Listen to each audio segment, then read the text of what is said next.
شیخ العرب العجم عارف بالعزد مولانا شاہ کی محمد اختر صاحب رحمۃ اللہ علیہ فرماتے ہیں کہ آج لوگ اسلام پر اعتراض کر رہے ہیں کہ دیکھو خواتین کو بد اخلاقی سکھائی جا رہی ہے کہ آواز بھاری کر کے بات کرو.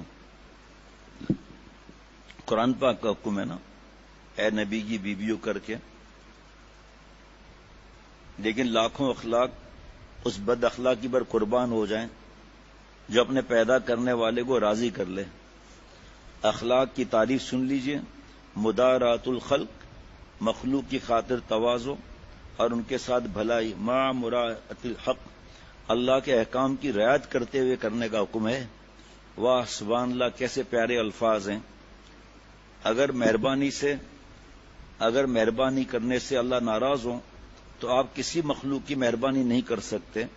یتیم کے سر پر ہاتھ پھیرنے سے ہر بال پر نیکی ملتی ہے، لیکن ایک یتیم لڑکی ہے جو 10-12 سال کی ہو رہی ہے اور چہرے پر نمک بھی ہے، اس کے سر پر ہاتھ مت پھیرو. 15 سال سے پہلے تک لڑکے اور 12 سال سے پہلے لڑکی کہلاتی ہے. بس حدیث دیکھ لیں کہ صاحب یتیموں کے سر پر ہاتھ پھیرنے سے ایک ایک بال کا ثواب لے رہا ہوں، اور حسینوں پر ہاتھ پھیر رہے ہیں، پھر اس کے بعد گالوں پر بھی ہاتھ پھیر رہے ہیں. اگر کسی بیوہ کی خدمت کرنی ہے تو اگر 70 سال کی بڑھیا ہے تو براہ راست اس سے پوچھ لو کہ میرے لائق کوئی خدمت، اماں کچھ سبزی لانی ہے، کوئی سودا لانا ہے. اگر 45 کے اندر ہے، جب بعد میں، یہ تو پرانا واز ہے حضرت کا، بعد میں فرمایا جو عورتیں کھال کھچواتی ہیں 60-65 سال کی عمر میں بھی اور لڑکیاں لگتی ہیں، تو ان سے بھی احتیاط کا حکم ہے. جناب ایک نوجوان تھا، اس نے سنا کہ بیوہ کی خدمت کرنی چاہیے. بیوہ بھی عقل کی اندھی، خدمت کرتے کرتے دونوں زنا میں مبتلا ہو گئے. حضرت فرماتے ہیں اللہ نے تمہیں دیا ہے تو خاندان کی کسی بوڑھے کے ذریعے مدد کراؤ اور آپ کا نام بھی نہ ہے اس کے بیچ میں، تاکہ نفس میں گدگدی نہ ہو. تو اس لڑکی کو پتا چل گیا کہ میں اس کے مدد کرتا ہوں. اس وجہ سے فرمایا تقوی سے رہنا ہے، لقوہ سے نہیں. جناب اللہ اللہ. اور اگر 40-45 کے اندر ہے، فتنے کا اندیشہ ہے، تو اپنی اماں کو بھیجو کہ اس کو کوئی ضرورت تو نہیں. پہلے زمانے کی بیواؤں اور آج کی بیواؤں میں فرق ہے. آپ صلی اللہ علیہ وسلم کے زمانے میں خواتین مسجد میں نماز پڑھتی تھیں، لیکن حضرت عمر رضی اللہ عنہ کا زمانہ آیا تو اما عائشہ صدیقہ رضی اللہ عنہ نے فیصلہ کیا کہ اب خواتین کو مسجدوں میں آنے سے روک دیا جائے. جمعہ پڑھنا یا تراویح پڑھنا، جماعت سے نماز پڑھنا مکروہ تحریمی، عملاً حرام ہے. حالات بدلنے سے اس طرح کے مسائل بدل جاتے ہیں. احسن الفتاوی دیکھ لو. حضرت عائشہ صدیقہ رضی اللہ عنہ نے فرمایا کہ اگر حضور صلی اللہ تعالی علیہ وسلم اس وقت خود دنیا میں موجود ہوتے تو فتنے کے حالات دیکھ کر آپ خود منع کر دیتے. لہذا بیواؤں کی خدمت میں اتنا ہی ثواب ہے، لیکن اگر بڈھی ہے 70 سال 80 سال کی نانی اماں کی بھی نانی معلوم ہوتی ہے تو ان کے لیے سودا سلف لانے میں حرج نہیں. لیکن اگر اس کی عمر اب بھی شادی کے قابل ہے تو اس کی شادی کرانا بھی واجب ہے. یہ نہیں کہ نوجوانوں سے خدمت دیتی رہے اور شادی نہ کریں. اور جب تک رشتہ نہیں ملتا اس زمانے تک اپنے اماں کو بھیجو، بیوی کو بھیجو، بہن کو بھیجو. خود براہ راست راہ و رسم مت کرو، فتنے میں مبتلا ہو جانے کا اندیشہ ہے. فرمایا میرا ہوائی جہاز پر رات دن سفر کا اتفاق ہوتا ہے. میں نے اپنی آنکھوں سے دیکھا کہ معزز گھرانے کی لڑکیاں لیکن وہاں دوپٹہ اتارے کھانا لے کر دوڑتی ہیں اور فضائی ماسیاں بنی ہوئی ہیں، اور پائلٹ اور ہوائی جہاز کے نوجوانوں اور غیر مردوں کے عملے کے ساتھ سیٹ پر ٹانگ سے ٹانگ ملا کر بیٹھی ہوئی ہیں اور گپ شپ ہو رہی ہے. یہاں تک کہ ایک مرتبہ میرے شیخ اور میں بیٹھا ہوا تھا، عمرہ یا حج کا سفر تھا، کہ ایک ایروسٹس اپنے گھٹنے میرے گھٹنے سے لگا کر قریب کی سیٹ پر بیٹھنے کی فکر کرنے لگی. تو ہم لوگوں نے فوراً عملے کو اطلاع کی اور جو حکام اور جاننے والے دوست تھے ان سے کہا بھائی اس لڑکی سے کہہ دو کہیں اور جا کر بیٹھ جائے.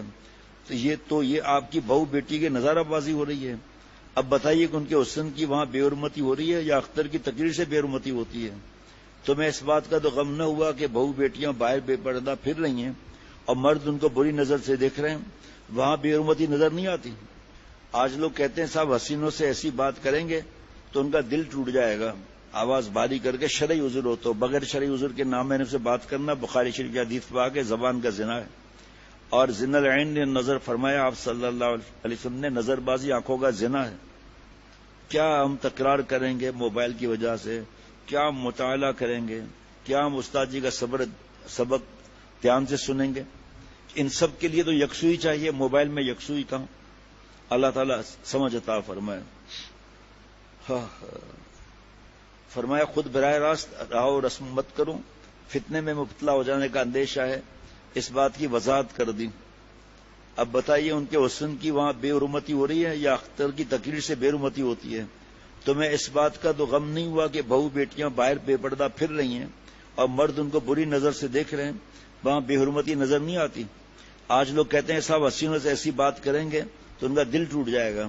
اگر ہوائی جہاز پر چڑھتے ہوئے جب عمرہ اور حج کرنے جا رہے ہیں تو ایروسٹوس نے کہا السلام علیکم، تو اس کا جواب دینے کے لیے تو اجازت ہے. مفتی رشید احمد صاحب سے میں نے رجوع کیا تھا کہ ہم اور باتیں کرتے ہیں تو سلام کا جواب دیں یا نہیں. اگر کوئی بات نہ کریں تو وہ جواب بھی نہ دیں.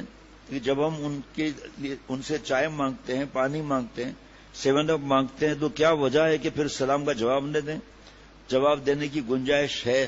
فرمایا مگر نیچی نظر نیچی کر کے آواز کو بھاری کر کے وعلیکم السلام کہیں. یہ نہیں کہ آنکھوں میں آنکھیں ڈال کر آپا صاحبہ وعلیکم السلام کہیں. دیکھو اللہ ہر وقت ہم کو دیکھ رہا ہے. رشتہ داری مت دکھاؤ. جو کرتا ہے تو چھپکے اہل جہاں سے، جو کرتا ہے تو چھپکے اہل جہاں سے، کوئی دیکھتا ہے تجھے آسماں سے.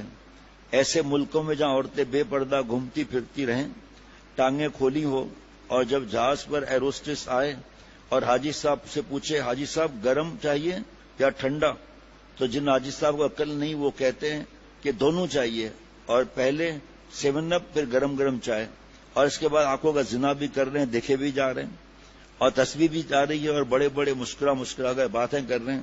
وہ ایروسٹس بھی سمجھ جاتی ہے کہ یہ حاجی نہیں ہے پاجی ہے. نظر جھکا کر بات کرو چاہے وہ آپ کو بد اخلاق سمجھے. سبحان اللہ.